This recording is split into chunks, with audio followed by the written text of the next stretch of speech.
जय श्री जगन्नाथ सांग मैंने आज हूँ होमवर्कआउट मोर प्रथम दिन सकाल सकाल गरम पानी पी दे वर्कआउट स्टार्ट करिया।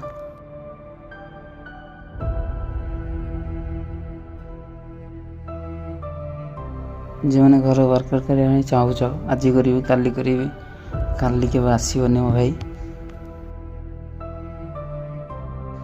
जिते पर्यंत तुम डिसिप्लिन न कन्सिस्टेंसी वर्कआउट कर जिम जाओ भल डाएट नि कि लाभ निज देह को छाड़देला डिसिप्लिन जहाँ कथा देह को छाड़ी बयस मद पी सिगरेट खाई खराब कर मूर्ख कथा देह जो तुम सुस्थ थी मन भी सुस्थ माइंड फ्री जो मैंने जिम जाऊँ होम वर्कआउट कर वर्कआउट सरला बॉडी कंडीशन किसी एमती अच्छे।